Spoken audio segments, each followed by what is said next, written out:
Hello students. Previous lecture बेटा हो नहीं पाया था, थोड़ी फिज़िकल इनेबिलिटी थी। तो यहाँ पर हम स्टार्ट कर रहे हैं लेक्चर, कंटिन्यू कर रहे हैं आगे। चैप्टर जो हमारा कंटिन्यू था केमिकल रिएक्शन एंड इक्वेशंस, उसमें हमने टाइप ऑफ रिएक्शंस जो हैं वो देखी थी, 5 टाइप ऑफ रिएक्शंस। और 5 टाइप ऑफ रिएक्शन में लास्ट रेडॉक्स रिएक्शन थी, जो लास्ट लेक्चर जो हमने लिया था उसमें रेडॉक्स रिएक्शन की हमने बात की थी। इम्पोर्टेंट रिएक्शन थी और उसकी प्रैक्टिस भी की होगी आपने देखकर। तो आई होप आपको समझ में आ गया होगा रिएक्शंस। यहाँ पर इस चैप्टर में लास्ट 2 टॉपिक्स और हैं आपके, कोरोजन रेंसिडिटी। तो ये चैप्टर आपका क्लोज हो जाएगा इन आज। तो ये दोनों टॉपिक्स देखने वाले हैं हम। तो पहला यहाँ पर जो टॉपिक है वो है आपका कोरोजन। इंग्लिश का वर्ड है कोरोड। कोरोड मीन्स ख़राब होना, स्पॉइल होना। लेकिन यहाँ हम बात कर रहे हैं केमिकल्स की, तो एलिमेंट्स के अकॉर्डिंग कोरोजन को देखेंगे। कोरोजन कंप्लीट नहीं है आपका, यहाँ पर ओनली रस्टिंग है कोरोजन में। कोरोजन जो है पूरा टॉपिक 3rd चैप्टर में आप पढ़ेंगे, मेटल्स एंड नॉन मेटल्स में। तो क्या होता है corrosion? It is a slow conversion of metals into some undesirable compounds. Metal जो हैं आपके, वो अनडिज़ायरेबल कंपाउंड जो आप नहीं चाहते हैं, उन कंपाउंड्स में वो चेंज हो जाते हैं, ख़राब हो जाते हैं, ये भी कह सकते हैं। तो ऐसी जो प्रोसेस हैं जहाँ पर मेटल्स आपके कन्वर्ट हो रहे हैं एक अनडिज़ायरेबल कंपाउंड्स के अंदर, उसे हम कोरोजन कहते हैं। और this occur may be due to reaction with oxygen gases और एसिड्स। यानी ऑक्सीजन अगर रिएक्ट करे उन मेटल्स के साथ, या कुछ गैसेस रिएक्ट करें या एसिड रिएक्ट करें, तो उन वो मेटल्स जो है आपके कोरोड होते हैं। तो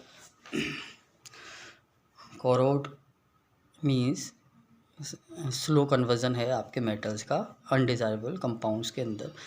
एक मेटल जो है आपका आयरन, उसकी हम कोरोजन यहाँ देखेंगे। तो जब भी आयरन के अंदर कोरोजन होता है तो उस प्रोसेस को हम रस्टिंग कहते हैं यहाँ पर। तो रस्टिंग क्या प्रोसेस है? When iron reacts with atmospheric oxygen and moisture. जैसे ही आपका आयरन एटमॉस्फेरिक ऑक्सीजन या मॉइस्चर के कांटेक्ट में आएगा, उस आयरन के ऊपर एक रेड लेयर आपकी फॉर्म्ड होगी, जिसे हम बोलते हैं रस्ट भी हम बोलते हैं उसे। फ्लैकी ब्राउन कलर सब्सटेंस होता है, रेड कलर रेडिश सब्सटेंस। तो आयरन के ऊपर ये जो फॉर्म होगी लेयर, ये कहलाएगी आपके रस्टिंग। यानी आपने देखा होगा, अपन इसको हिंदी में बोलते हैं नॉर्मल में जंग लग जाना, कि आयरन पे जंग लग गई। कूलर आपने देखे होंगे बाहर रखते हैं अपन, ज़्यादा टाइम तक आपने बाहर रखे हैं, उनको आपने देखभाल नहीं करी, केयर नहीं करी उनकी, तो वो जंग लग जाती है, उन पर रस्टिंग हो जाती है। इसलिए हम उन पर पेंट वगैरह करते हैं। जब भी हम कूलर लेके आते हैं तो या तो पेंटेड लेके आते हैं, अगर पेंटेड नहीं लेके आए तो हम उस पर पेंट करते हैं, ताकि वो रस्ट उस पर ना लगे, रस्टिंग ना हो। क्योंकि कूलर जो है एटमॉस्फेयर के कांटेक्ट में रहते हैं, वाटर और एटमॉस्फेरिक ऑक्सीजन। और भी कई आयरन्स हैं, आपने बाहर देखे होंगे जंग लगे हुए। कई जगह जो है प्रोटेक्शन के लिए जो पिलर्स हैं, आयरन के पिलर्स पर जालियाँ लगी हुई होती हैं, नेटवर्क लगा होता है आयरन्स का, एल्यूमिनियम का। तो वहाँ पर भी अगर आयरन के रॉड आप यूज़ करते हैं तो वो एटमॉस्फेरिक ऑक्सीजन के कांटेक्ट में आके या वाटर के कांटेक्ट में आके बारिश में वो रस्टिंग होती है उनकी। तो ऐसे कई सारे आर्टिकल्स हैं जहाँ आयरन के, जहाँ आप ये ऐसा देख सकते हैं रस्टिंग। केमिकली हम इसे कैसे शो करेंगे, वहाँ नीचे मैंने आपको एक इक्वेशन दी हुई है, एक तरह की रेडॉक्स रिएक्शन है ये। तो यहाँ पर आयरन जो है आपका ऑक्सीडाइज हो रहा है। देखें आप, आयरन यहाँ पर रिएक्शन में Fe आपको दिख रहा है। वाटर के मॉलिक्यूल्स X मॉलिक्यूल लिए हैं, यानी कितने भी हो सकते हैं, प्लस ऑक्सीजन के कांटेक्ट में जब ये आयरन आएगा तो आपको कंपाउंड जो मिलेगा Fe2O3.X मोल ऑफ H2O। यानी जो रस्ट का जो फॉर्मूला है केमिकल, वो Fe2O3.X मोल ऑफ H2O है, यानी हाइड्रेटेड आयरन थर्ड ऑक्साइड। यानी मॉलिक्यूल आपके जो है कितने भी हो सकते हैं वाटर के यहाँ पर। तो आपके पेपर में आता है केमिकल फार्मूला ऑफ रस्ट, तो ये है Fe2O3.X mole of H2O, hydrated iron third oxide इसका जो है केमिकल नेम है। और कॉमन नेम इसको हम बोलते हैं रस्ट। तो इस तरह से केमिकल फॉर्म में आप इसे बता सकते हैं। यहाँ पर रेडॉक्स रिएक्शन कैसे है आप देख रहे हैं, यहाँ पर देख सकते हैं।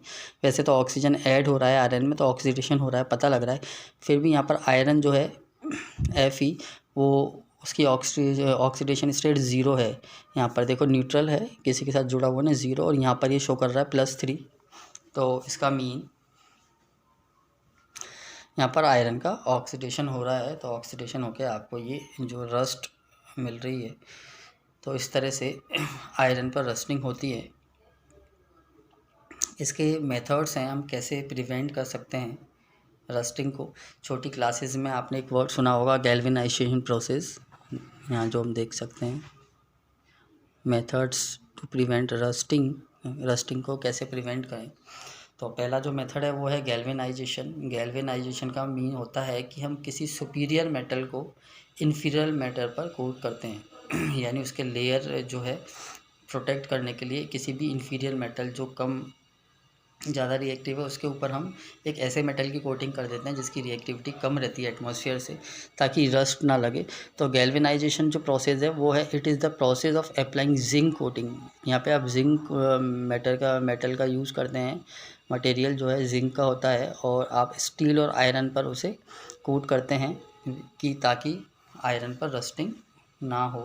तो ये पहला जो है मेथड है। दूसरा आप क्या कर सकते हैं, आप पेंट कर सकते हैं आर्टिकल्स को, आयरन के आर्टिकल्स को आप पेंट कर दें। तो पेंट करने से वो ऑक्सीजन जो है उसको ब्लॉक करता है आयरन पार्टिकल पर जाने के लिए, और बचाता है रस्टिंग से। ऑयल कर सकते हैं, ग्रीस भी आप कर सकते हैं। कई बार आपने देखा होगा गाड़ियों के अंदर ऑयलिंग और ग्रीस अपन करते हैं। जैसे साइकिल आपने देखी हो, साइकिल चलाते हैं आप, या आपने देखा हो तो साइकिल की चेन जो होती है उनमें ग्रीस करवाते थे, हम भी चलाते थे तो हम ग्रीस वगैरह ऑयलिंग उसको टाइम टू टाइम करवाते थे।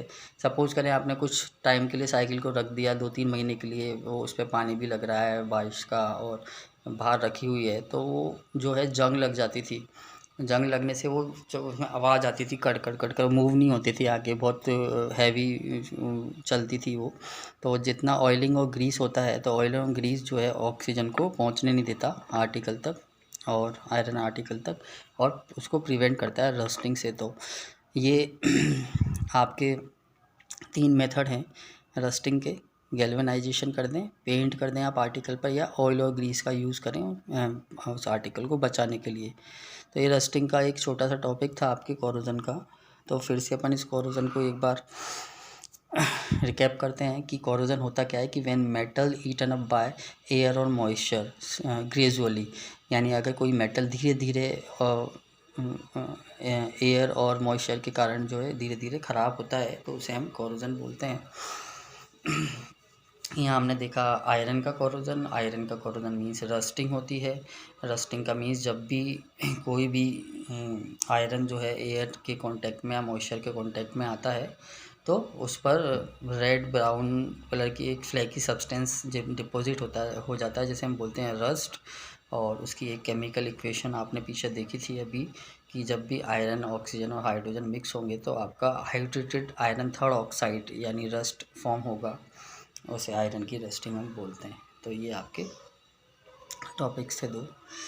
नेक्स्ट जो टॉपिक है आपका वो है रेंसिडिटी। यहाँ पर लास्ट टॉपिक है ये इस चैप्टर का, रेंसिडिटी। रेंसिडिटी क्या होती है, when food containing fat and oil are exposed to the atmosphere.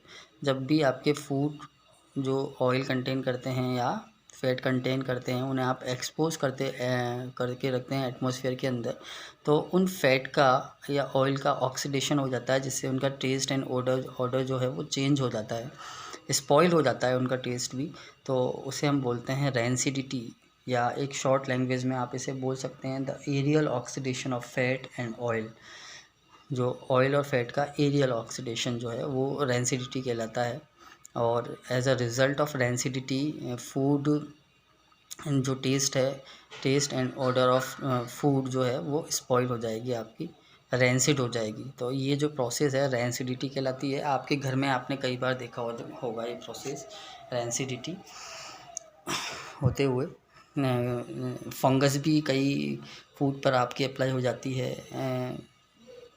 वो एक माइक्रो ऑर्गेनिज्म के थ्रू होने वाला एक प्रोसेस है, लेकिन यहाँ पर आपके जो मैं प्रोसेस आपको बता रहा हूँ ऑयल कंटेनिंग फूड्स पर जो है, तो इसलिए हम रेंसिड फूड आपका रेंसिड ना हो उसे हम प्रिवेंट करते हैं रेंसिड होने से, कि वो ख़राब ना हो। तो क्या मेथड्स हैं हमारे पास रेंसिडिटी से बचने के लिए, वो मेथड्स हम यहाँ डिस्कस करेंगे।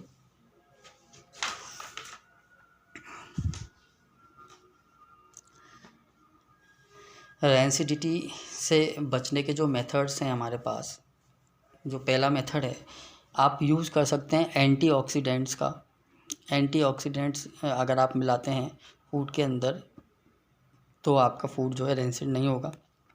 जैसे यहाँ पे हमारे पास 2 एंटीऑक्सीडेंट्स के नेम है, पेपर में भी ये क्वेश्चन आता है नेम द एंटीऑक्सीडेंट्स, तो मैं यहाँ 2 नेम दिए हैं आपको। BHA एंड BST केमिकल हैं आपके ये। BHA की जो फुल फॉर्म है butylated hydroxy anisole, and BST की जो फुल फॉर्म है वो है ब्यूटाइलेटेड हाइड्रोक्सी टोलुइन। 2 एंटीऑक्सीडेंट्स हैं, इनको आप अगर फूड में मिक्स करते हैं तो आपका जो फूड है वो रेंसिड नहीं होगा, ठीक है। यानी एटमॉस्फेयर के कांटेक्ट में नहीं आने देते ये, सीधा ऑक्सीजन को और फूड और ऑक्सीजन को, और उससे आपका फूड रेंसिड होने से बच जाएगा। तो ये पहला मेथड है। दूसरा जो मेथड है, आप packing material should replace air with nitrogen. आप यूज़ कर सकते हैं पैकिंग मटेरियल को, जो पैकिंग मटेरियल के लिए नाइट्रोजन को, क्योंकि एयर के रहेगी, अगर ऑक्सीजन रहेगी आपके तो ऑक्सीजन उसे रेंसिड करने में हेल्प करेगी, ठीक है। और लेकिन आप अगर नाइट्रोजन यूज़ करते हैं, नाइट्रोजन कभी भी एनवायरनमेंट में फ्री स्टेट में नहीं रहता, तो जब आप ऑक्सीजन से रिप्लेस करते हैं नाइट्रोजन को, तो नाइट्रोजन जैसे चिप्स के जो पैकेट आप लाते हैं जो आपको थोड़े से फूले हुए दिखते हैं, और जब आप खोलते हैं तो काफ़ी सारी उसमें मटेरियल कम होता है, एयर ज़्यादा होती है, तो आप सोचते हैं वो एयर है, वहाँ पर एयर की नहीं है, वो नाइट्रोजन होती है। पोटैटो चिप्स के अंदर उसे पैक किया जाता है, नाइट्रोजन को उनके अंदर पोटैटो चिप्स पैक किए जाते हैं ताकि वो ख़राब ना हो, बहुत लंबे समय तक वो चल पाएँ। पेपर में भी ये क्वेश्चन आते हैं आपके कि नाइट्रोजन को क्यों फिल किया जाता है, क्योंकि नाइट्रोजन एक तरह से एंटीऑक्सीडेंट की तरह वर्क करती है और फ्री स्टेट में नहीं रहती, इसलिए वो नाइट्रोजन के ऑक्साइड्स बना के रखती है अंदर, ताकि ऑक्सीजन को फ्री ना छोड़े रेंसिड करने के लिए पोटैटो चिप्स को, इसीलिए नाइट्रोजन को फिल किया जाता है उन पैकेट्स के अंदर। तो इस तरह से भी आप फूड को रेंसिड होने से जो है बचा सकते हैं। थर्ड जो मेथड है कि कैसे हम रेंसिड होने से बचाएं, तो आप minimize the use of salts in fried fruits. अगर आप फ्राइड फूड के अंदर सॉल्ट जो है वो उसकी अमाउंट बहुत कम कर दें, या आपको अगर स्टोर करके रखना हो तो उसको विदाउट सॉल्ट आप स्टोर कर सकते हैं लंबे समय तक, क्योंकि सॉल्ट जो है वो तुरंत से मॉइस्चर के कांटेक्ट में आता है और चीज़ को ख़राब करता है, इसीलिए फ्राइड फूड्स में आप सॉल्ट का यूज़ जो है मिनिमाइज़ कर दें।